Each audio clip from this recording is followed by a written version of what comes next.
Për të parë programin me Mbrëma Yje, mjafton të bëni subscribe në kanalin Arbana Osmani në YouTube. Ky emision mundësohet nga Vodafone, Ujqafshtama, Konad Albania. Televizioni po e humb shumë shpejt tërheqjen e tij në sidomos në brezin e ri. E ka qenë më e herët, po tani po shtohet mosha e atyre që nuk shohin televizion. Zgjidhja vetme që është, o ti do shkosh tek ta përmes një platforme që ata përdorin, o ti do t'i humbësh këta shikues.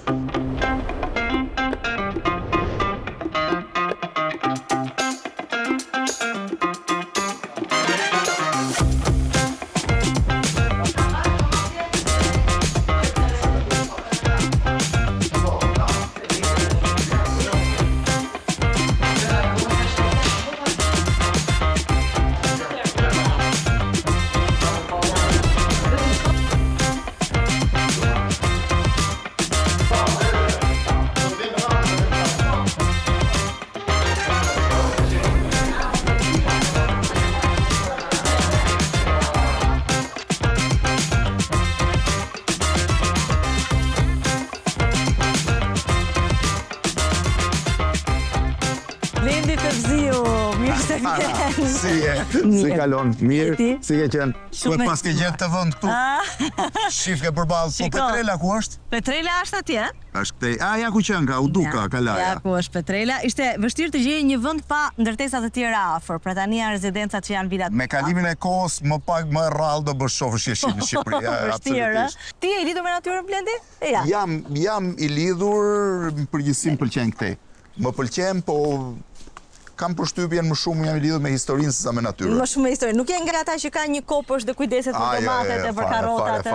Fare. As kafshë shtëpiake nuk keni? Jo, fare. Nuk keni patur asnjëherë mate që? Jo, nuk kam pasur, edhe unë nuk është se kam një afinitet shumë madh me kafshët shtëpiake, po e di që po të merresh me kafshë shtëpiake në fund fare do m'ngeleshin mua në kurriz, kështu që do kujdesesh do kujdesesha unë dhe kam aq shumë. Po i kanë kërkuar gocat, kanë kërkuar. Goca e kërkon e vogla, po është impenjim shumë i madh, nuk është aq e kollajshme. Aq më tepër me impenjimin që kam unë, është shumë. Të gjesh kohën e dalë shëtitësh qeni në darkë. Eja, Blendi, mirë se vjen. Jemi me Blendin në kuzhinë. Sa shpesh rrit ti në kuzhinë, jo duke ngrënë, po duke gatuar? Duke gatuar? Do me thëmë, që kur kam pasjetuar vetëm se familje iku në Amerikë, edhe mësova ca recetat thjeshta, për shembull si të bëja orizin. Ke parasysh që gjithmonë dilte llapa. Llapa, normal, deri në vdekje. Që atëherë besoj se jam futur më në kuzhinë. Po mirë. Po ke parasysh bëhet fjalë për 30 vjet përpara, kur sporosisje dot, s'kishte restorante dot, kështu që do sajohesh në shtëpi. Po ty se si puna jote të përballën me situata të pazakonta dhe gjendesh diku, po themi dhe nuk porosit dot. Çfarë bën? Rri pa ngrënë. Rri pa ngrënë. Po sa do rish pa ngrënë, 1 ditë, 2 ditë. Po, më shumë se 1 ditë unë nuk rri një ditë. Kështu që ti je sigurt për këtë që nuk më lëviz. Ves ditë skuqesh. Po, ditë skuq, po. Po për të voglën për shembull, nëse do duhet të përgatisje diçka për të. S'është se ma ka kërkuar ndonjëherë, kështu që s'di të them, po të ma kërkonte ti ishi sigurt që do kisha bërë çdo gjë të mundur që ta gatuaja. Sepse në përgjithësi gjërat që më kërkon, prindërit gatuanin, po prindërit gatuanin siç babai jo, nuk ose ka një njohje të gatimit madhe, mamaja patjetër gatuante si çdo familje në Shqipëri. Po duhet kesh parasysh një gjë, sepse ti takoni brezit rit, ndajmë 2 breza. Brezi përpara gatuante për të ngopur, nuk gatuante për kënaqësi. Ne sot shkojmë në një kohë ku padyshim ka shumë njerëz që gatuajnë për të jetuar, po ka dhe një kategori njerëzish që gatimin nuk e kanë thjesht ushqimin e përditshëm. E kanë një ritual, e kanë një kënaqësi, lidhet dhe gjithmonë më shumë unë shoh njerëz cilët mundohen të provojnë, mundohet të hynë në kuzhina të tjera. Biles një miku im thot, tani është trendi sushi, thot, në fakt gatuajnë peshk me pilaf. Domethënë dhe e quajnë sushi. Po gjithsesi njeriu tenton, përpiqet, bën. Shpeshherë unë kam një kuriozitet që nuk lidhet me gatimin vet, po lidhet me mënyrën kudo që udhtoj mundohem ta kuzhinë lokale. Dhe jo në të gjitha rastet tia del, për shembull nuk harroj një herë në Korenë e Jugut, vendosa që të haja vetëm ushqimin lokal. Mi por nuk ishte fare në ato po i quajnë miden time. Po çfarë ishte? Buburreca? Jo, ato janë Tajland. Biles do t'i them këto me që mi hapë se i kam me video të tëroj. Dhe në Busan, kur përfundova ditën e fundit që po haja, ata më sollën një gjë që ishte aq e tmerrshme, sa i mbaja erë dhe thash po ngopem vetëm me erën, po e kisha fiksim që s'duhet haja international, domethënë ushqim italian apo internacional. Kurse kështu do të më pyesësh çfarë kam ngrënë. Buburreca në Tajland. Po i kam provuar. Buburreca tek rrisur. Mishkali isha në maj, po nuk i prova do. Mishkali në Turkmenistan dhe në Kirgistan. Mish krokodili në Namibi dhe në Kenya. Mish balene në Island dhe një gur shumë të rrallë në Tajikistan që ata e hanë, do më thënë është gur i kuq, është gur. Po kur ha ka shihet mirë. Realisht. Po realisht e kam e video, kam publikuar. Si e kafshon tot? Do ta kafshosh, duhet kesh dhëm, po s'ke dhëm nuk e kafshon tot, po dish me dhëm. Do mi tregosh gjithë videot e këtyre. Unë sot nuk dia çfarë do të bëja në fakt, po shikoj gjithë intervistat e tua përpara se të vije këtu. Dhe po pyesja edhe një çfarë mund t'i gatuaj Blendit, edhe Edim tha sushi. Ja, më sushi tash ai ka ngrënë sushin vetëm më të mirë të botës tani unë. Dhe sushi ka një gjë. Sushi që hahet në Japoni, besoj ju keni provuar, nuk ka asnjë lidhje me sushin ku do më bë. Prandaj tash ti ke Blendit. Aty e kupton pastaj që ti ha këtu peshk me pilaf dhe aty ha sushi vërteta. Ti ke ngrënë besoj edhe tacos në Meksik, mendoj. Patjetër që ke ngrënë dhe këto tacoset e mia ndoshta nuk do të pëlqejnë, po unë do bëj maksimumin. Do përpiqem. Unë mendova që ti do bëje në ushqim pak më oriental. Unë në fakt, ku pash që ty të pëlqente kuzhina perse. Tani është një trend që kuzhina perse e përditshme ka filluar të kthehet po themi e stilizuar dhe të jetë shumë e famshme kudo. Unë nuk e njoh. Dhe më ke kuriozuar. Për momentin në botë po e mban Peruja. Po Peruja tash po isa shumë kuzhina, e ke parë. Peru po. Çdo në gjitha këto Peru dhe besoj që kam restaurants më mirë se kudo në botë. Vërtet, ja, nuk kam qenë një vend. Bileserën e fundit kisha dhe batonin që paragjykon. Edhe më tha, në Peru, tha qa do ham këtu, bë pastaj u hutua me ushqimin. Se më kujtove batonin kur i thash do të marr ty, thash nuk kam qejf shumë tash ta marr Blendin e thash. Pse s'vjen dhe ti ose thash nuk e di, ku mund të gjejmë dikë tjetër që mund të bëjmë një grup lezetshëm. Jo tha, po more Blendin tha, asnjëri nuk vjen dot më tha, se flet vetëm ai. A je ti vërtet njëri që pastaj drejton ti atë skolën? Jo, dua të të pyes, a je ti realisht njëri që drejton tavolina edhe jashtë kamerave, je protagonist apo je po baret nga tavolina. Qofse biseda për ti dhe rreth gjërave që janë kuriozitet dhe janë kënaqësi ime, po ti jetë për gjëra që s'më interesojnë. Fare, zhytem telefon pasaj dhe i lë të tjerë të flasin. Introverte, ekstroverte, qa tipi je? Ose kam përshtypjen nuk kam në i përkufizim të madh për gjërat. Di vetëm një gjë, nëse do jap një përkufizim është shumë i zënë. Shumë i zënë. Vetë një gjë që do funksiononte. Shumë i zënë. Tani këto duhen skuqur. Tash duhet skuqur pak, me vallëri, pak fare. Me këtë rast edhe mëson ti. Po pra, atë më shoh. Nëse po e përsërit herën e dytë, garantoj që mund ta bëj. Do ta bësh. Ti ke dashur të bësh opinionin gjithmonë? Ke dashur ndonjëherë të bësh një program tjetër? Jo, asnjëherë. Asnjëherë. Unë kam pasur pafund ftesa për të prezantuar, për të bërë festival. Bërës kam qenë 28 vjeç që në vitin e parë, më thoshë s'kam dashur asnjëherë. S'kam pranuar asnjëherë. Dhe të fundit pata i ftesë për një event shumë të rëndësishëm. I thash nuk merrem me këtë gjë fare. Po s'kam asnjë kuriozitet, s'më intereson. Po a nuk mërzitesh me të njëjtën gjë gjithë këto vite? Sepse nuk është e njëjta gjë, çdo ditë është ndryshe. Janë të ftuarit ndryshe. Jo, po çdo ditë ngjarja është ndryshe. Ti çohesh në mëngjes me energjinë për të bërë gjën, për të ndjekur gjën, çdo sekond ty të bie telefoni thotë ndodhi kjo, u bë ajo. Pastaj ti tenton të marrësh vesh diçka më shumë se sa ajo që e din të gjithë, kështu që je gjithë ditën. Është absolutisht puna që unë do ndroja të bëja. Vjen mirë që bën punën që të pëlqen, por nëse do duhet të zgjidhje tani. Është madh në jetën e njeriu. Është vërtet. Është vërtet. Nëse do duhet të zgjidhje, mes të qenit i lirë të postosh çfarë të duar siç bën tani në profilin tënd dhe opinionit. Në çfarë kuptimi? Duhet të bësh njërin ose tjetrën. Jo, do t'i bëja dy, atje është sigurt, nuk limitohen. Shiko, unë jam limituar kurse dëgjoj vazhdimisht. Unë kam qenë gjithmonë njeri i lirë dhe ky ka qenë fati im i madh. Po diskutoja me dikë. Unë kam hyrë në media, në shoqëri, në të njëjtën kohë me të gjithë ata që konsiderojnë njerëz të fuqishëm. Domethënë, unë i njoh biznesmenët më të të gjithë pushteteve, të gjithë ndryshimeve. S'kam lidhje pushtetin, kam lidhje për ditëshmërinë. Unë njoh gjithë biznesmenët e mëdhenj të vendit, të gjithë politikanët e rëndësishëm të vendit, jo të rit tani se këta të rit janë i vëj heq, nuk kanë një vlerë. Të gjithë i kam njohur kur nuk kanë qenë këta. Pra, i kam njohur në momente tjera, i kam njohur kur rrinin bulevard, kur flisnin me pasion për gjëra tjera. A ka ndryshuar Blendi? A ndryshon? Pushteti është korruptuesi më i madh në një shoqëri dhe në jetën e njeriu. Varet, problemi është i ka një gjë, është shumë e çuditshme si njerëz cilët në momente të caktuara janë shumë komod, njerëz që kanë një lloj bote, kanë një lloj formimi, se ka dhe budallë. Budallëti s'ka që bën, hyn politik, ka ignorant, të cilët zakonisht ignoranca të stimulon një lloj arrogancë, se arroganca është produkti dy vetive, o ignorancës në masën më të madhe, o një inteligjencë supreme në rastin tjetër, por nuk besoj se ky është rasti në Shqipëri. Politika i bën pak më arrogant, i bën pak më shpërfillës ndaj gjërave dhe kjo është gjëja e çuditshme që e kam bën re. A do më lesh ta bëj unë këtë si që ka e bukur, vetëm më instrukton. Hajde. Si do ta bëj? Do të lyejmë këto me këtë salsën me avokado. Po lyejmë sa duash ti. Atë pëlqen avokado, varet? Më pëlqen avokado, bile stakova një amerikan një nga personazhet shumë të rëndësishëm të biznesit në Amerikë të Veriut, Kep Merli, që më tha, pse tha nuk gjej unë dot 5.000 hektarë tha në Shqipëri, që ti mbjell me avokado se ky vend tha e pas ka shkëlqyer klimën. I thash 5.000 hektarë ti nuk e për t'i gjetur, thash pa u zën me 50.000 veta që kanë probleme pronash në Shqipëri. Mirë do ishte ta uli pak dhe çmimin, ma e ke parë si shesin avokados? Se kam iden fare çmime. Se ki iden e çmime dhe ti si Kim Kardashian, domethënë. Po sy nuk hy me ble. Fare. Jo. Pra ti nuk e di se sa kushton Jo. një pako qumësht. E merri me shoqja që. As avokado nuk e di sa? Së di fare. Karkalesat? E di ç'a di unë? Ha. Pastën e rrojës. Po naftën e di sa E është? ble vet. Naftën e paguaj me kartë, se di Pagu me fare. kartë se di as naftën. Ty t'ka thënë njëri që unë jam dhe padark dje? Me vërtet? Jo, s'ka pse e pa dar? Po s'kisha kohë, jo, s'kisha ti me shoqe në shtëpi, duhet ikja në emision. Ajo gatuan Unë me zakonisht- ti? Inesi? Po, patjetër. Gatuan, a? Bravo. Okej. Ja. Okej. Goca e madhe është në Londër, më ke thënë? Është në Tiranë për moment. Është në Tiranë tani. E vogla është këtu në shkollë. Vogla është mas babit. A ke dashur shumë? Jo, s'kam pas Se ke asnjë. pas këtë- Biles kur e dyta doli gocu knaqja shumë, se thash që do ishin shumë afër me njëra tjetrën. A janë?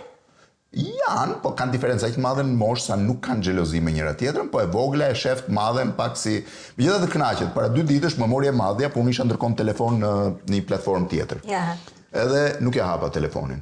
1 minutë më saj mori e vogla dhe I thash personit, si ishin person goxha, I thash lutem, më prit 1 minutë sepse po më merr goca vogël dhe më merr prapë sa ai është person që se merr duhet të marri.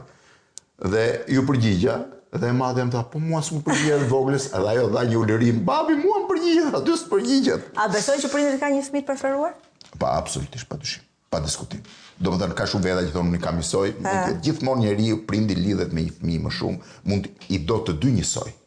Po preferenca në lidhje, në kohën që kalon, në një penjim, gjithmonë është. Shiko, zakonisht prindi preferon fëmijën tek I cili shef projektimin e vetvetes, që I duket sikur I ngjan, sikur ka projektuar vetveten tek ai. Kush është nga Dhe goca? kjo më duket sikur e vogla. E më shumë. vogla. Më duket. Po nga suksesi yt, nga fakti që të njohin të gjithë, si reagojnë? A bezdisen? Misheli nuk duron dot fare, biles edhe kur dalim edhe I- Tiranë, me qellon edhe kur ka qenë ndonjëherë, ecën trotuarin tjetër, s'do të eci me mua se e ka shumë bezdi këtë gjë. E vogla duket sikur e shijon, por nuk është se kupton ndonjë gjë të madhe. Pse shef njerëzit që ndalojnë rrugë, edhe se mos jashtë në Shqipëri nuk është se unë dal shumë me të. Edhe ka një ëllë, por nuk e kupton. Kurse e madhe e ka bezdi, ka pasur bezdi që e vogël. A ka problem tani që ti në platformën tënde, për shembull në Instagram që të shoh unë, je shumë natyrale dhe del, ku di unë, As shef, vën këto e vogla nuk I shef nuk të fare. ndjek, jo, e madhja. E madhe s'm thotë ju fare. S'të thot gjë. Fare. Më thënë, o babi si shkove. Jo, fare, s'kam pas kur të bisedë që të më hyj apo të më thotë. Biles kohët e fundit me që është në Shqipëri, e kam munduar ta marr me vete në për këto xhirimet që ja kam jashtë ose në emision, më shumë për të parë ritmin e punës personazhes, sepse është ndryshe ta shohësh në shtëpi, Po. dhe është ndryshe ta shohësh prindin për shembull se sa I impenjuar është, si është jashtë. Sa do ti, më përshtypje apo? Shiko, I bën përshtypje. Duhet kemi parasysh një gjë, edhe kjo është universale, nuk blem vetëm për këtë. Fëmijët të cilët kanë pasur një standard jetese të mirë dhe prindrit kanë menduar për ta, janë më pak ambiciozë dhe egoist se sa fëmijët që çajnë vetë jetën e tyre. Unë nuk them që janë më të pazot. Janë më pak, domethënë, kërkues. Unë kujtoj fakultetin. Në fakultet ne kishim fëmijë që vinin nga familjet më elitare të Tiranës dhe të regjimit të kohës, dhe ishim ne të tjerët që hynim në mënyrë më modeste, ne ishim shumë ambiciozë se ata. Dhe kur e shef sot disa prej tyre kanë çarë, jo pak. Po një pjesë tjetër mbeten. Ata nga rrethet janë më ambiciozë se ata nga Tirana apo jo? Nuk është e thënë gjithmonë, nuk është e thënë. Kjo lidhet më shumë me rrethanat. Natyrisht një njeri që do të iki nga një status dhe të krijojë një status tjetër dhe nuk I ka mundësitë, se po të çoj mami dhe babi është gjë tjetër. Nuk I ka mundësitë, natyrisht është më agresiv. Kjo nuk është e vlefshme në gjitha rastet, po është një aksion e përgjithshme. Ti ke dështuar vetë në jetë ndonjëherë se duket sikur gjithçka ka Me qenë shkuptim dështuar. sukses Ska për ty. asnjë njeri në botë që s'ka dështuar njerë në jetë. Kë do Njeriu kishe mund dështon. përcaktuar ti si dështimin më Po të madh? varet kë quajmë dështim. Se dhe shiko, unë dhe brezimi gjithi, pjesa më e madhe e brezitim, jemi mbi pritshmëritë. Çdo njeri kur vjen në jetë dhe fillon të ndërgjegjësohet ka disa pritshmëri. Dikush pretendon të bëhet tu, dikush do të shkojë në një nivel tjetër. Ti nuk ishe imagjinuar ndonjëherë që në këtë fazë të jetës së do ishte këtu. Unë isha në një moment ku në adoleshencën e vonë, kur njeriu fillon ndërton ëndrat e veta të jetës, ëndroja vetëm të ngelesha në Tiranë. Sepse gjithë brezi më mbroi në veri për të dhënë mësim, mësues, nivel më ndryshmet. Sot kur ka momente, se çdo njeri ka momente të tij të vështira, zhgënjimi, gjë, thash terapia e vetme që kam pas ushtruar deri vonë është që merja makinën ose ndonjëherë edhe në këmbë dhe ecja në rrugën, në zonën e gjimnazit Partizani ku kam pas. Dhe thosha, kryesisht të shtëpitë e shokëve, shtëpia filanit, shtëpia filanes, ku bënim ato mbrëmjet darkave, dhe thosha, a duhet mërzitem unë për një gjë të vogël që s'm ka ecur sot apo dhe të madhe, nuk ka rëndësi, kur unë jam mbi të gjitha pritshmëritë e mundshme të jetës time. Domethënë çka kisha ndërruar unë dhe çfarë kam arritur në jetën time. Kështu që në këtë aspekt gjithmonë kjo ka qenë një terapi, po e quaj për të kuptuar që edhe, shiko, çdo njeri në jetë, kushdo dhe njeriu më i suksesshëm, dhe njeriu më që i ka marrë jeta më përmbrapsht, gjithmonë duhet kthej kokën mbrapa për të parë se nga është nisur. Është thelbi i gjës. Unë tek libri Tirana e Nonës kam treguar një histori që është se shumë veta e ke qytetë, është libri më i mirë i imi, historinë e stërgjyshës time, e cila kur lindi në familjen më të pasur, më të fuqishme të Tiranës, dhe gjithë secili e mendonte me një yll në ballë në kuptimin e fatit të mëdhonshëm të saj, dhe jeta e saj që një ferri vërtet gjithmonë, sepse u ndryshuan zhvillimet historike, ngeli e vesh shumë shpejt, pasi erdhi komunizmi që ju morën çdo pronë, çdo gjë, sa i futën për burgje. Dhe në jetën e saj, e vetmja gjë që e mbajti ishte personaliteti dhe krenaria. Do të thënë që ajo të mbijetonte. Pra njeriu nuk e di asnjëherë cila është ardhmja e tij. Madje Boresi ka një thënie të famshme që kur kam lexuar atëherë jam rikthyer 2 herë, kam qenë student. Thotë njeriu është ignoranti më i madh. Njeriu nuk di asgjë në jetë, për sa kohë nuk di ditën kur do vdes. Dhe njeriu jeton me këtë mister të përjetshëm kur do të vi vdekja e tij, dhe ky është makthi, kur është i ri nuk e kupton akoma, ky është makthi më i madh që rëndon mbi kokën e tij. Mendon ti në këtë aspekt, ke frikë nga vdekja? Jo, s'kam fare frikë dhe mendoj më shpesh se sa. Hajde provojmë një që kemi bërë, na ftohen tacos. Të janë shumë tacos bazike, Po. Dëgjoj, mos ke problem se unë me ushqimin sa që shijoj, ashtu edhe ushqem pa problem. Nuk ma ndjet, ti bën sport apo jo? Ka parë që bën ka unë bëj sport dhe kujdesem në ushqim, po por ashtë përpara ushqimit, pastaj nuk e thua jo, por është i mirë. Kur isha në Meksik tani madje ishte një restorant, që bën restorant, ishte një nga këto furgon. Ti mos më zëta deri në fund me kërat të ushqimit. Dhe kishte fituar Michelin Star me street food me tacos. Në rrugë, me një furgon të vogël, gatuanin aty. Ishte Michelin, edhe në Tajland ka shumë Michelin në street food. Po, street food në fakt më i miri që unë kam ngrënë në jetën time dhe që e pëlqej është Vietnami. Street food i Vietnamit është spektakolar, i vetmi problem është pak frika e pastërtisë e higjienës, ndërsa street foodi më i rehatshëm dhe më safe në botë është në Singapur. Po, patjetër aty është çdo gjë akull. Megjithatë, Shqipëria mendoj që ka kuzhinë shumë mirë, hajt mirë. Restorante të mira, edhe në restorante shumë thjeshta hajt. Të ndajmë dy gjëra. Ka kuzhinë të mirë dhe hajt mirë. Shqipëri hajt mirë, por nuk kemi kuzhinë të mirë. Se nuk kemi kuzhinë tradicionale shqiptare, por është 2-3 pjata. Pra, nëse kuzhina greke është një nga 3 të mirat, apo italiane është një nga 3 më të mirat në botë, Shqipëria nuk mund të thuash që ka një kuzhinë identitare. Ka një talent të jashtëzakonshëm për të gatuar. Është e pabesueshme se si 10 shqiptarë që kanë shkuar duke larë pjata, duke pastruar, janë bërë mjeshtra të jashtëzakonshëm dhe janë bërë në nivel botror, se ne njohim vetëm ata që janë në Shqipëri. Kemi harruar të hapim verë në Blendi. Domethënë, unë nuk e di pse, po ja, të rëmben biseda. Kështu është kur ke Blendi Fevziun, një verë shqiptare, nuk e di, atë pëlqen vera shqiptare. Unë nuk gjitha verat shqiptare. Borizan. Ne ka bërë dhurat Cereni. Ishte te Cereni para sa ditësh pash, 15%. Po nuk e thot nga se është bërë. Nuk e di. Cabernet Sauvignon. Sauvignon është? Po, Sauvignon. Shiko, nuk kemi traditë vere, i pasur një traditë shumë të madhe të murgjve. Murgjit katolik të Shqipërisë nuk kishin mundësi të paguonin Vatikanit taksën e saj që quhet që çdo abaci i paguan Vatikanit një lloj takse të caktuar. Dhe murgjit shqiptar të zonës Lezhës dhe Shkodrës e paguanin taksën e tyre përmes verës Kallmet. Vera Kallmet ka qenë për më shumë se sa 5-6 shekuj verë papale konsideroj, sepse shkonte në Vatikan. Po. Dhe kur Papa erdhi në 2014 në Shqipëri, ekipi i tij që vjen përpara për të testuar gjithçka, testoi 8 lloje verash, të gjitha Kallmet. Verën edhe në botë, edhe në Francë, murgjit e kanë sjellë të parët, padyshim fillimet e verës janë në Greqi, në Greqinë e lashtë, po murgjit e përpunuan në Itali dhe në Francë, duke e kthyer në nivelin dhe në këtë që kemi në sot. Vetëm verën e kuqe, jo nuk pish. Unë nuk pi kur, jo, pak, shumë pak. As verë bardhë dhe shampanjë. Sa vjeç je Blendi? 57. Ti je 57 vjeç? 1969. Wow!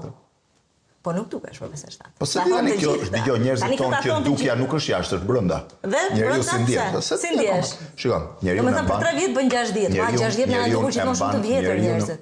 Shikon, me standartin e kohës komunizmit, du ndesha pensionist tani. Eksakt. Do dilja në mëngjes, do merja nipin ose mbesën për dore. Gjyshi im duket shumë i vjetër 60. Ka ndryshuar koha. Ka ndryshuar koha. Po çosh fotot e mia, për shembull kam qenë 25 vjeç, duket sikur jam 65. A ke pas flok Ka atëherë? ndryshuar stili. Ke pas flok atëherë? Po me flok kam lindur. Po. Kështu që Po 25 ma kam filluar të bien që atëherë. Jo, kam të më stili. Se kam ide ndash 30 besoj. Okej. A bëritove keq atëherë kur filluan bien? Fare, biles jam shumë rehat, edhe vetë që edhe është shkurt, që t'jem, shiko, unë jam gjithë ditën aktivitet, notoj, bëj 4 herë, 5 herë dush në ditë, jam rehat. Kur thot në njeri prit thaj flokët, edhe si më duket, biles njerë, kam qesh me të madhe, me i mikun tim se ishte, edhe më shkryti mesazh nga dhoma vetë, tha, mos ke gjë krër me vete, po t'i gjedhe thash të kërkosh krër. Oj, papar. Do shkojmë do ulemi, do ham takos më vonë, do shkojmë do ulemi për të folur pak për televizionin edhe për mënyrën se si po ndryshon televizioni edhe për plot gjëra se unë nuk di për çfarë lloj teme ne mund të flasim. Eja. Mirëmbrëma yje.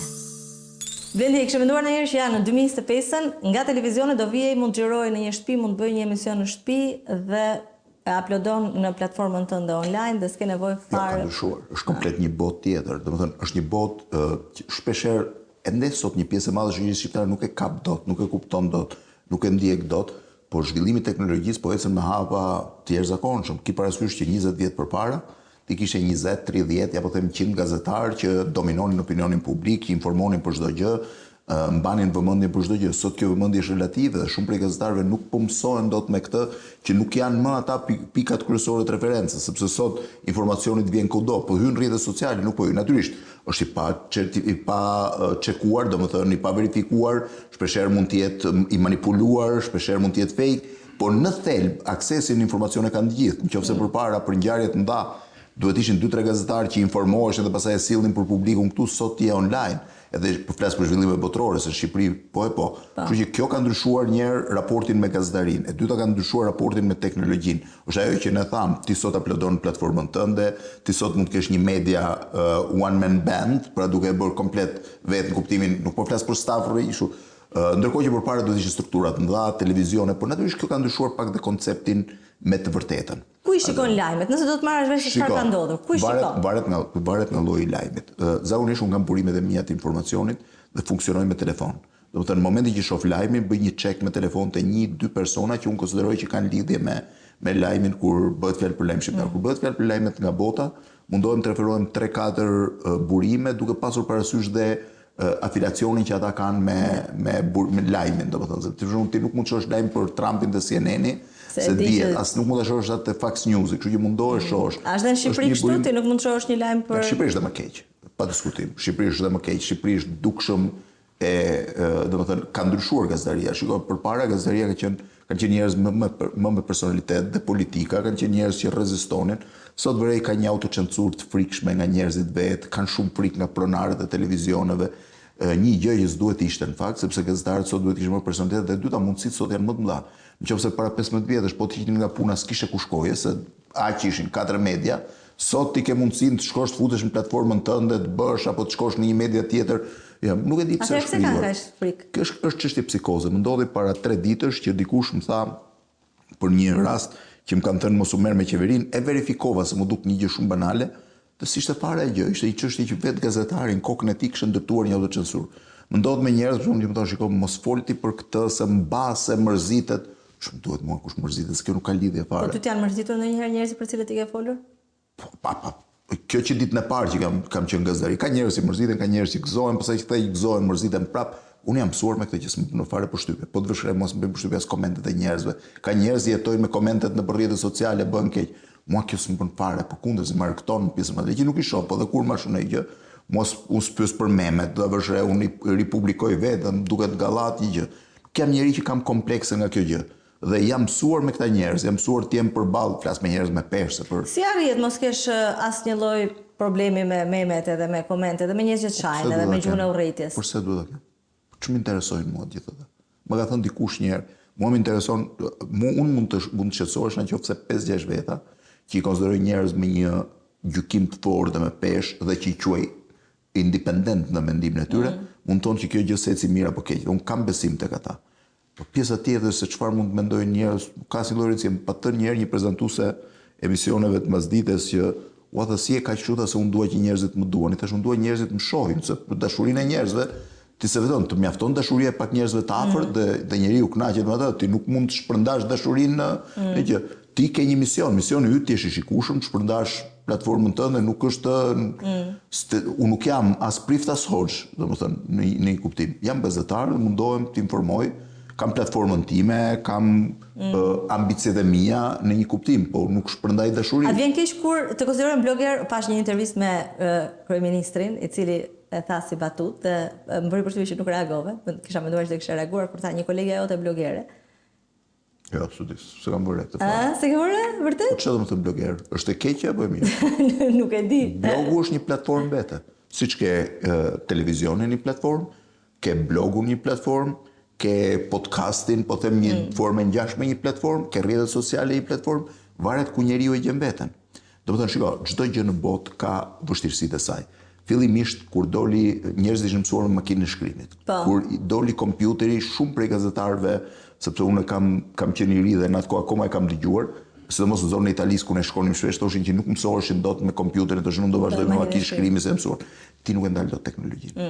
Sot ti mund jesh çdo lloj budallai që të shfaqet kudo me sigurinë absolute për të dhënë mend. Po e shmang dot ti këtë kohë. Po tani pse nuk ka intelektual aq sa duhet në për televizion? Sepse nuk është se s'ka, nuk të lëmë rrjetet sociale, nuk të lëmë cektësia e mendimit që ti të futesh në atë gjë. Kam biseduar këtë me një nga intelektualet më të mëdhenj që ne kemi sot, që është ende, që është Aurel Plasari. Shqipëria ka një gjë. E para gjithë bota po ecën me këtë trend. E dyta, Shqipëria e ka egzageruar me këtë gjë. Ne shpeshherë nuk e kemi sensin e masës, jemi një shoqëri pa sens mase. Këtë e vura re kur ndroi jetë Kadareja. Duam apo s'duam, ne Ismail Kadareja është shqiptari më i rëndësishëm botë dhe intelektuali më i madh që ne kemi nxjerrë në Perëndim. Është një njerëz i cili nuk e di nëse do duhen 100 apo 200 vjet që të vijë një i dytë. Është një nga 100 intelektualet më influentë të shekullit të 20 në të gjithë globin. Iki aty po të vije re me çfarë merresh, në çfarë diskutonin njerëzit, tregon që ky është një vend që bjetet çikërrimat dhe nuk merret kurrë me thelbin. Domethënë ti përcjell një njerëz me përmasa të tilla dhe merresh me detajet, iku këtu, shkoi atje, u bë kështu, s'u bë ashtu. Ky është çikrim, këto janë çikrimat e një vendi të vogël, një shoqërie të vogël që merret me meskinitete. Dhe unë këtë e kam thënë gjithmonë, në shoqëri të tilla ti nuk ndërton dot as yje, as diva, as person. Pse? Sepse personazhi publik, personazhi i famshëm në një vend botës ka kuptim atje ku atë personazh që ti e konsideron personazh publik, e shef në televizor apo në YouTube, nuk ka rëndësi, se shef kurrë në rrugë. Këtu ti po ule në një kafe në qendër Tiranës, në një moment njëri, një moment tjetër ndoj shosh, në një vend me 1 milion banor, ku gjithë janë kushëri, komshi, shok lagje, shok kopshi, shok shkolle, është shumë e vështirë që ti të krijosh distancën atë mitin që duhet për personazhin. Po përpiqem të kujtoj se cili nga brezi yt i gazetarëve është kaq afër të rinjve sa ti dhe nuk e gjej një emër tjetër. Se di, duhet ketë secili ka atë vetëm. Secili ka atë vetëm patjetër, por unë mendoj që për momentin ti je më afër të gjitha brezave se kushdo tjetër dhe këtë ta ka afruar rrjetet sociale dhe prezenca jote aty. Isha një ditë në një qendër që më ka fëmijë nga mosha 5 deri në 8 vjeç. Dhe kur dola ata donin të bënin fotografi, filluan të bërtisin dhe i thash, ku më keni parë ju mua, se jam sigur që ata nuk kapin televizion. Dhe më thanë në TikTok. Kështu që ti e kupton, ajo është një gjë tjetër. Po ka që i përdoren rrjetet sociale. Shiko, ka njerëz që janë të prirur të rrjetet sociale, ka njerëz për shembull që më thonë, shiko, unë do merrem tani seriozisht me rrjetet sociale. Dhe mas një muaj kur i pyesoj, s'po bën gjë. Po shiko, po mendoj, po kisha njëri ide të bëja këtë, po se di të bëja këtë. Kështu nuk funksionon dot. Ti duhet të përshtatesh teknologjisë. Domethënë, unë ula këtu dhe gjithkohon shifja drita, thosha çfarë dritash janë këto, çfarë janë, si mund t'i përdor unë, çfarë mund të vën punë, pash një kamera me kënd gjerë që mu duk interesante. Pra ti fillon të kuptosh atë gjën. Nëse ti secën me atë trend dhe i mbetesh asaj. Në fakt, okej, je njeri po quaj pak interesant, pak kështu i veçantë. Po nga televizioni ti s'ke menduar të rhiqesh ende.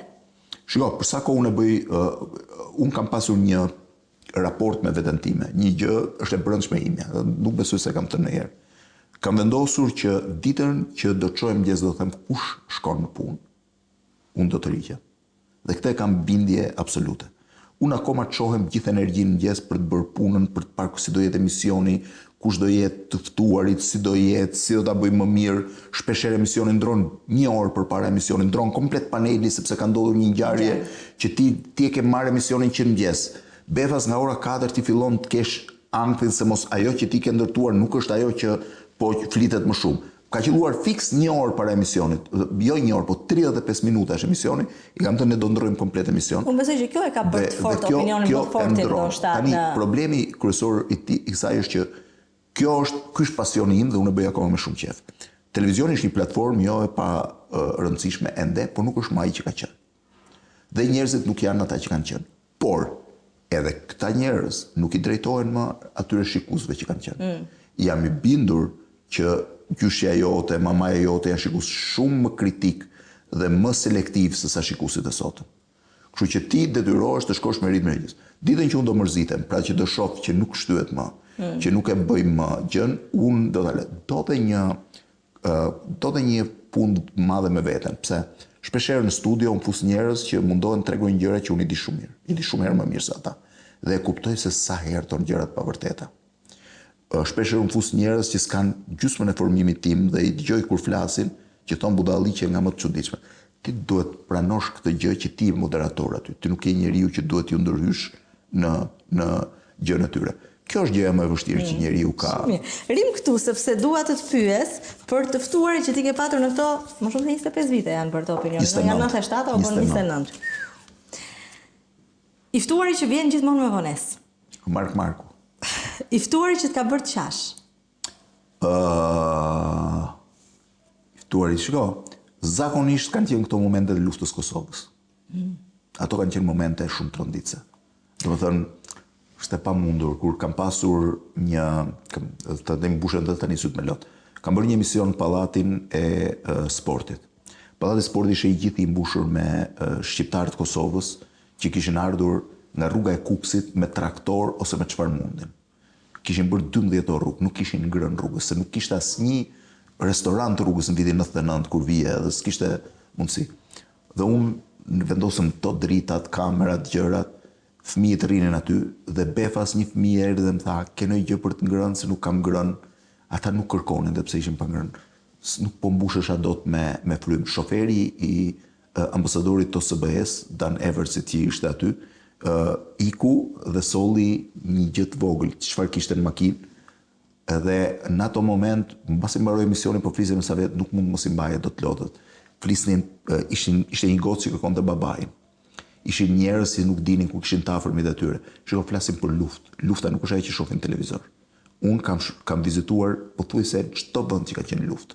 Unë kam qenë në luftën e Kosovës, kam qenë në luftën e Maqedonisë, kam qenë atje, kam qenë në Irak, kam qenë në Afganistan, kam qenë në Ukrainë, kam qenë në çdo vend ku është bërë lufta është një gjë komplet tjetër. Domethënë, natyrisht nuk është aq e frikshme sa duket në televizor, është shumë e dhimbshme kur e prek. I ftuarit që je penduar që e ke bërë pjesë të emisionit. Janë shumë. Hajde, më thua një. Po janë shumë, se s'di them, e di sa shumë ka shumë, domethënë. Një që e ke ftuar e se ftoj më këtë. Shiko, s'di them që se ftoj më, zakonisht nuk ftoj më njerëzit janë mashtrues. Është e tmerrshme sa shumë mashtrues kanë në Shqipëri. Ashtu. Shumë. Por çka gënjej? Është e tmerrshme. Po gënjej edhe për banalitete nga më të vogla, domethënë.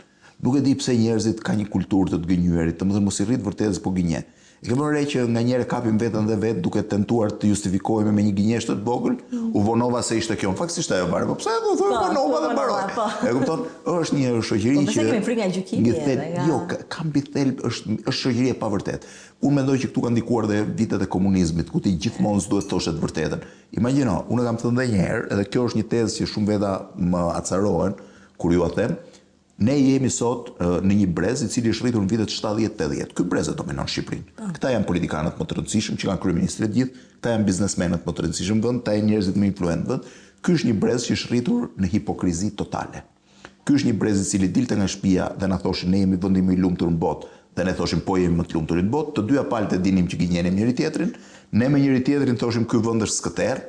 Ne ishim një vend ku shteti shifej si armik dhe ti duhet ta vidhje dhe ta Ne ishim mësuar gjithmonë të thoshim kur mos thuaj të vërtetën, thuaj një gjë ndryshe sepse mund të denoncoshe.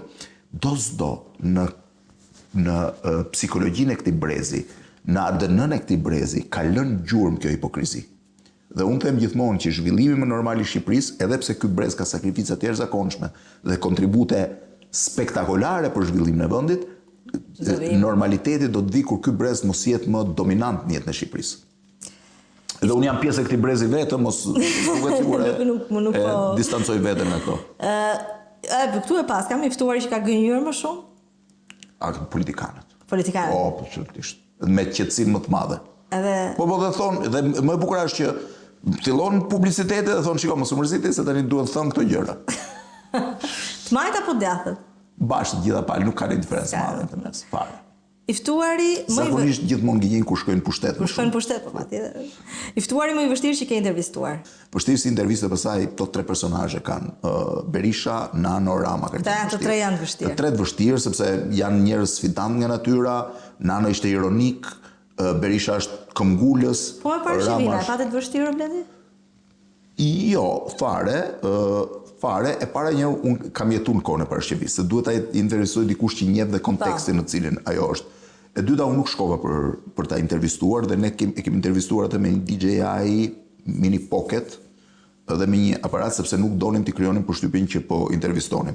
E dyta, unë mendova që do ishte një gjë 15-20 minuta, po ajo e zgjati dhe unë u shokova nga memoria e jashtëzakonshme që ajo kishte, por ajo kishte një memorie spektakolare deri ditën që ishte larguar nga Shqipëria dhe ajo kishte fshirë çdo gjë. Në fakt e vërejtë shumë njerëz. Mua më ndodhte që disa njerëz cilët kanë pasur trauma të nda në jetë, Liri Belishova, Rahman Përllaku, se po i kujtoj këta se po shija dinje, njerëz cilët ishin rritur në majë dhe pushtetit, kujtonin me një vërtetësi ngjethse çdo detaj të fëmiris dhe rinis tyre dhe fshin gjithë pjesën tjetër të dramës tyre në jetë. Dhe Parashivia mu duk rasti tipik i kësaj. Për Parashivin i solmuar shumë kur e kanë nxjerrë atë video, mban mend, pati një lum komentesh. Je penduar? Do kishe bërë një gjë ndryshe? Në momentin që e mora biles, unë nuk e bura emrin e saj për të qenë korrekt dhe thash vetëm a ka njeri që mund të më japë informacion për këtë video dhe ki parasysh një gjë, unë marr informacione të jashtëzakonshme dhe nga reagimet në rrjetet sociale. Po mos a kishe hedhur ti atë video, shqiptarët a kishin akoma imazhin e saj përpara se sa të mësonin për fatin e saj? Mos aty diku tjetër kjo çështje do dilte prapë. Në fundit ajo sot nuk është më në rrugë, është në një shtëpi dhe pse rrezikon sërish të kthehet në problemin, se problemi është i saj më shumë se i raportit me njerëzit. Mundësia për të ndihmuar çdo njeri është një se unë nuk u nisa gjënë me idenë që çfarë do reagonte. Mua më duk dramatike. Shiko, nuk është person i parë që i ndodh kjo gjë. Ka shumë persona të famshëm të cilët kanë probleme në jetën e tyre. Është fatkeqësi për ta, është problem shpeshherë, por është një lajm. Do ose s'do ti. Çdo më thënë, unë jam gazetar. Kjo është si njerëzit shpeshherë nuk e kuptojnë, se mendojnë që ti je njeri që duhet bësh. Ti je gazetar, ti jep një lajm mirë, ti jep një lajm të keq. Ti jep një lajm që dikujt gëzon, po dikë tjetër patjetër e hidhron apo.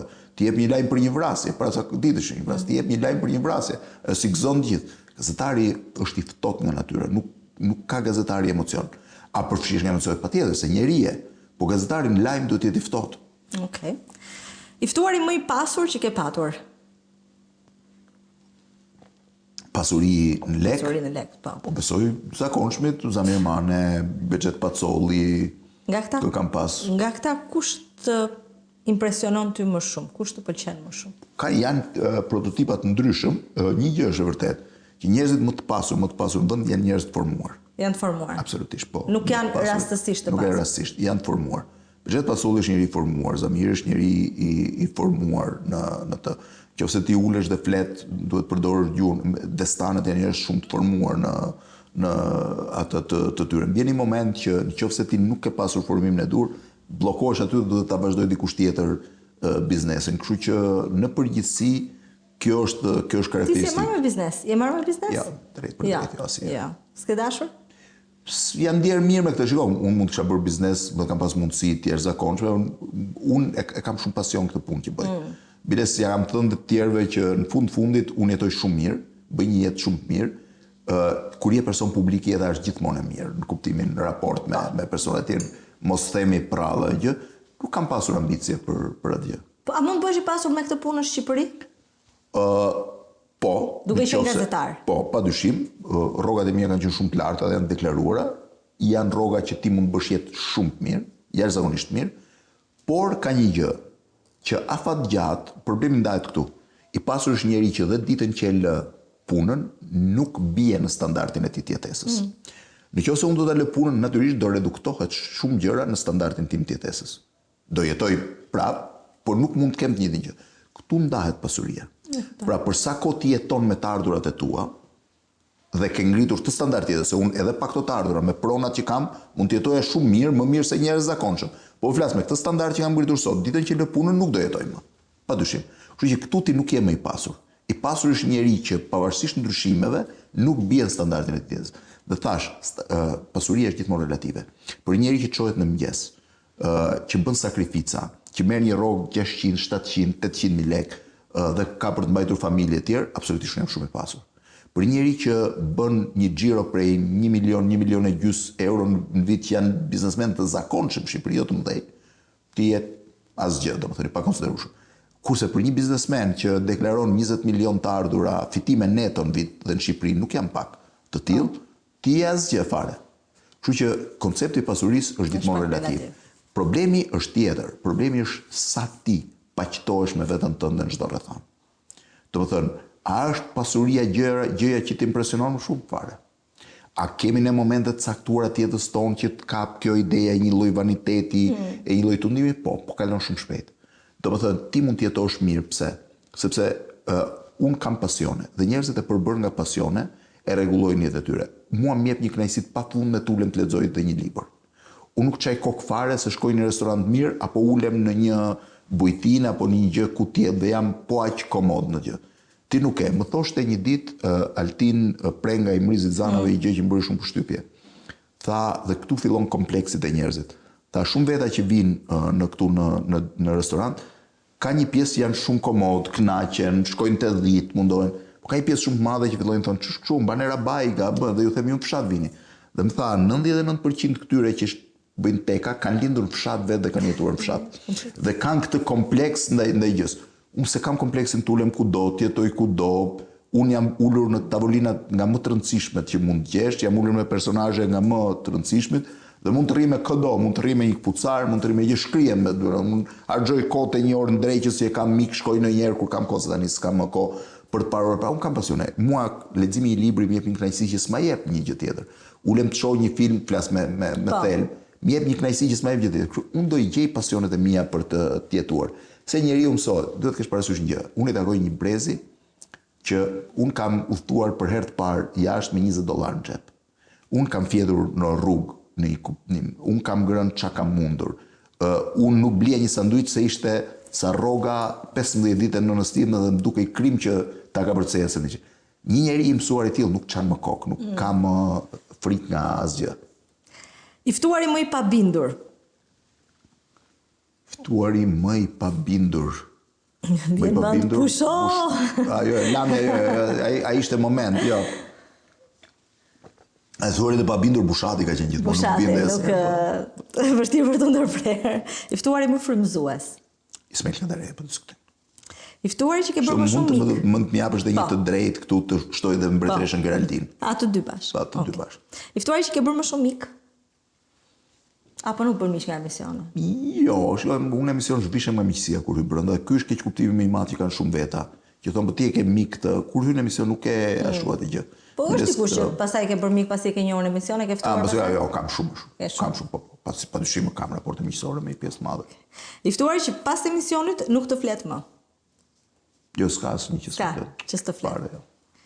Dhe i ftuari që ka refuzuar të vinë në emision. I ftuari që ka refuzuar të vinë në emision, po është një që është i rëndësishëm, që unë kam intervistuar për shtyp të shkruar për gazetë, po jo për televizion, është Ibrahim Rugova. Nuk ka dashur të vinë në emision? Jo, sepse unë e fillova emisionin në 97-ën. Unë kam pasur 3 takime me Ibrahim Rugovën dhe një intervistë të gjatë me të, kur ai ishte në Tiranë. Dhe kishim një raport korrekt. Në 97-ën unë fillova emisionin e nuk erdhi më në Shqipëri, rrinte vetëm në Kosovë. Në 99-ën unë pata kritika shumë forta për të përtakimin me Miloševićin dhe patëm një mbështetje vetëm, po gjithë shtypi shqiptar për UÇK-n. Dhe kjo, me sa duket, e lëndoi dhe ai nuk donte të jepte. Kam folur me të, domethënë jam ulur, kam folur, por nuk donte të jepte nuk donte të jepte intervistë dhe ngeli. Okej, tani. Ti je njëri shumë i lirë dhe besoj do jesh i lirë edhe në përgjigje të ca zgjedhjeve të vështira. Këto zgjidhje mes dy personash për një darkë private. Opsionet janë Edi Rama, Sali Berisha. O Berisha, për një udhtim politik jashtë vendit. Elisa Spiropali, Belinda Balluku. Asnjëri. Për një intervistë ekskluzive, Ilir Meta, Erion Veliaj. Asnjëri. Politikani më të ri për të ardhmen e vendit, Arlind Qori, Belind Kliçi. Mendoj Kliçi, megjithatë ne kemi defekt shumë të madh. Politikani i ri quhet njëri që është 25 vjeç, njëri që është 40 vjeç. 40 vjeç s'mund të quhesh një politikan i ri. I ri sa E kuptoj në politik, po prapje shumë Kliçin. Okej. Këto zgjidhje në një studio televizive si bashk moderator. Arjan Çani, Ylli Rakipi. Besoj se do kisha bashk moderator. Për një debat serioz mes Andi Bushatit dhe Alfred Lelës. Këto zgjidhje, jo Bushatin, po ti. Bushatin. Për një debat që nuk mbaron kurrë. Baton Axhiu, Lorenz Vangjeli. Debati që s'mbaron me batonin, nuk mbaron, realisht nuk mbaron. Kështu që i ka rënë pikës me këtë gjë.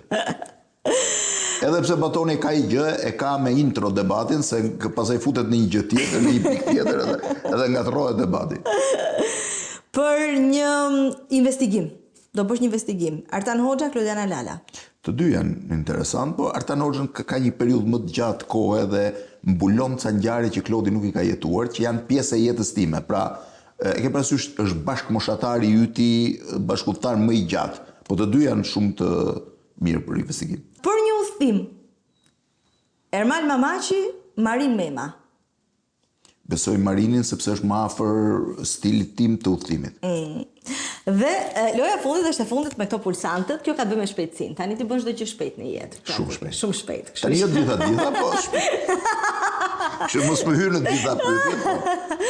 Duhet të përgjigjesh shumë shpejt. Është ti për pulsantesh më shpejt dhe japësh përgjigjen. Atëherë, cila është gjëja më e çuditshme që ke bërë për të impresionuar një vajzë? I kam bler lule kur nuk shiteshin lule. Okej. Cili ka qenë Do i kam bler, fal tani se tash i kam bler.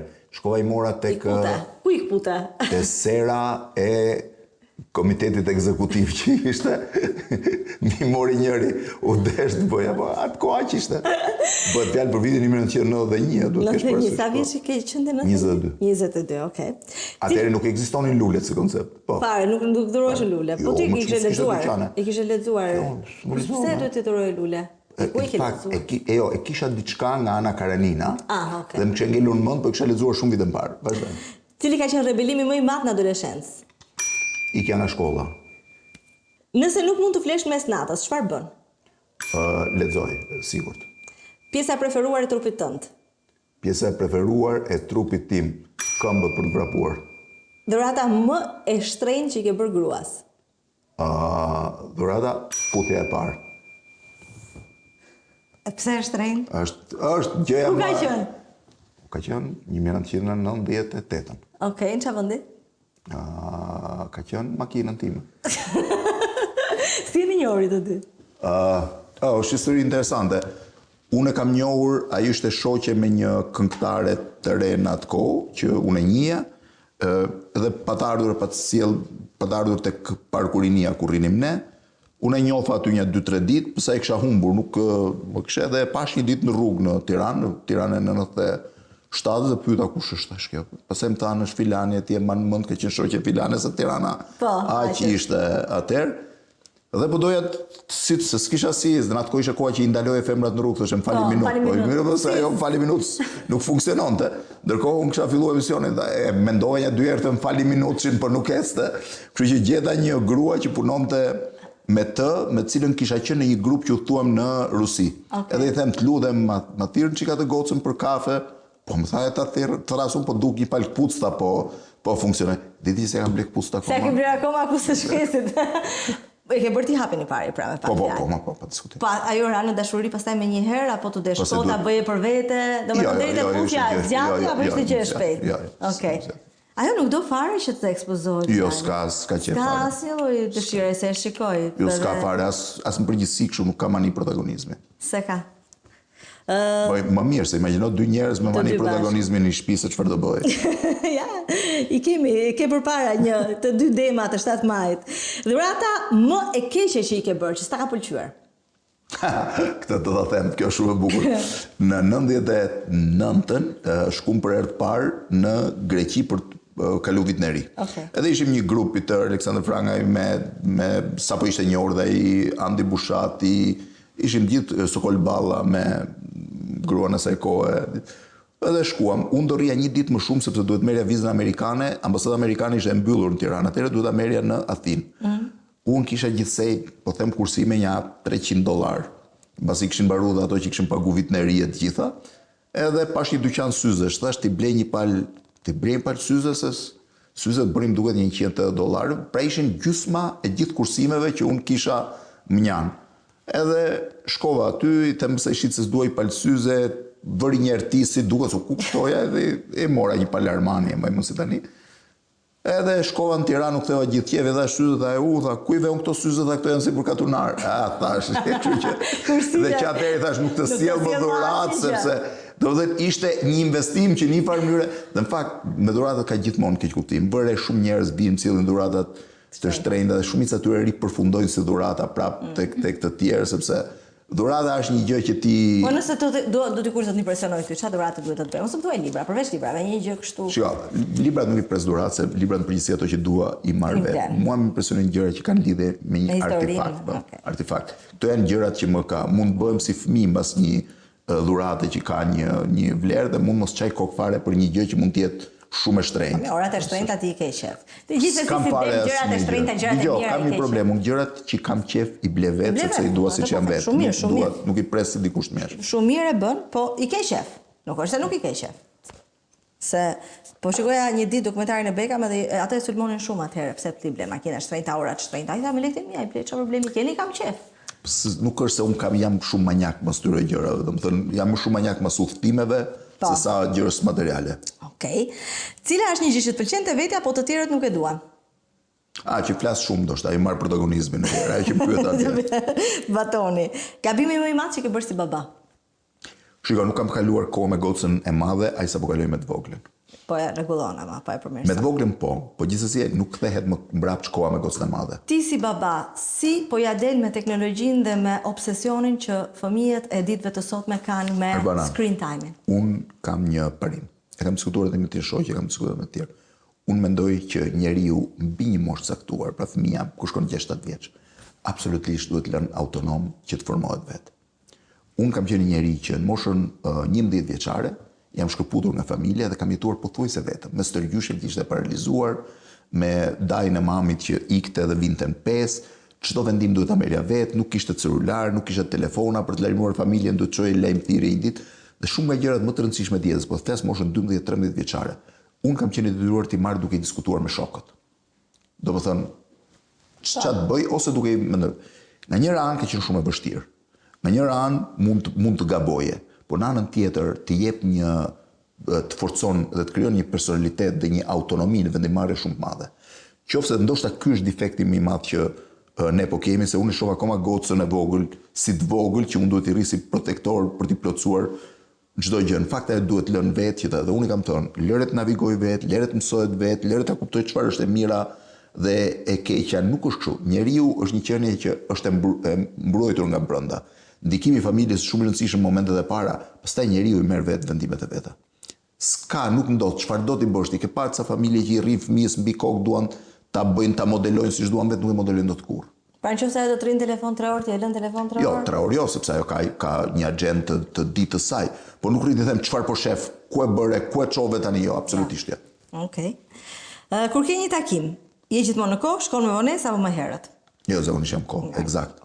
12, fiksisht e sot. Jo, jam realisht eksakt në çdo takim. Profilin e kujt shikon më shumë në Instagram? Në Instagram për persona thotë zakonisht shoh lajme. Persona s'pare. Nuk ndjek persona. Jo, fare. Okej. Jo fare, domethënë më dalin në wallin e madh. por nuk është që përqendrohem që të shoh në një gjë të madhe. Më shumë shoh kështu histori, kuriozitete që lidhen me kjo, ajo, këto janë gjërat që më tërheqin. Dhe e vëre për shembull që kur klikoj një herë për të kërkuar në një profil caktuar, më dalin vetëm historinë, absolutisht gjitha, kjo, ajo, lufta dytë botërore, të gjitha. Tani ti do shkosh në Kinë, pastaj ke kush e di se sa një mal me udhëtime të tjera deri në fund të vitit, dhe për vit të ri çfarë bëni familja juaj? Jo, për vit të ri do qëndroj në Shqipëri këtë vit, do vi dhe i me motor nga Amerika, kështu që besoj do jem. Me herë mas vitit të ri duhet të shkoj në Egjipt për të parë muzeun e ri të Egjiptit, që është absolutisht muzeu më i bukur që ka bota sot. Është hapur me 1 nëndor, edhe ka ngelur fiksim doja të shkoja që përpara, sepse pjesë të tij ishin hapur para inaugurimit, po s'arrita dot dhe tani do jetë pak kaos me njerëzit sepse sapo është hapur. Kështu që kam vendosur që mbas vitit të ri të shkoj çova atë, do shkoj në Kinë, kam shumë udhëtime pune, duhet të kesh parasysh që 75% udhëtimeve të mia janë udhëtime pune. Dua të shkoj në Sierra Leone për të parë ato minierat e floririt artizanale, që janë një pjesë interesante. Kam një udhëtim tjetër që ka kohë që kam fiksuar, po ai do të një kohë specifike në Pakistan, që do të shkoj dhe në pjesën në thellësi ku është një fis që konsiderohet i lirë në kufirin midis Afganistanit dhe Pakistanit, që është një fis shumë i famshëm atje, por nuk e di se është çështje kohe. Shiko, unë jam 4 herë në javë në transmetim. Unë duhet udhtoj zakonisht të premteve herët dhe të kthehem në avion të natës, të fler natën që të jem të hënën në emision. Kështu nuk është shumë e kollajshme që të udhtoj. Për ty që ke udhëtuar shumë, çfarë të sugjeroje dikujt që ka vetëm buxhet 500 euro? Ku të shkojë? Shiko, udhtimi nuk është kur çështje. S'është çështje parash. Absolutisht. Unë njoh një person i cili i bëra dhurat $200, më duket tash se më mend, për të udhëtuar. Ai udhtonte me $50 nëpër gjithë Europën. Me autostope, me gjë. Udhtimi është pasion dhe stil jete. Nuk ka lidhje me të ardhurat.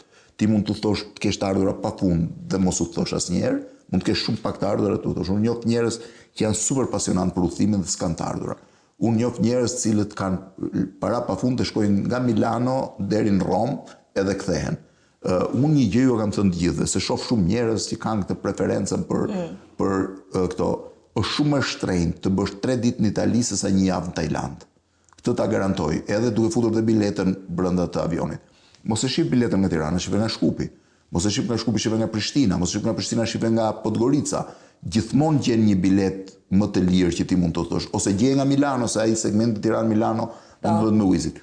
Kjo është e sigurt. Një javë në Azi, një javë është gjithmonë më e lirë se sa 3 ditë në Europë. Dhe më e bukur. Se ke shumë gjëra për të parë. Po, dhe po diskutonim atë ditë që në fakt qytetet shikohen më mirë kur ke më pak lekë, apo jo? Absolutisht, pa diskutim. Kjo është. Unë kam shëtitur qytetet në 3 faza. Fazën kur s'kam pasur asgjë, në fazën që kam qenë deri diku mirë, dhe në fazën që kam qenë i aftë të bëja çdo gjë që doja. Absolutisht qytetet e kam parë kur s'kisha asgjë. Unë mbaj mend ditën e parë që kam pritur në Paris, nuk kam për të harruar kurrë. Unë isha në Strasburg, në Këshillin e Evropës, më dhan një dietë që ishte marramëndse për kohën, që unë mund ta kisha kursyer se shumë veta e kursyen dhe me ato mund bie, unë vendosa të shkoj në Paris.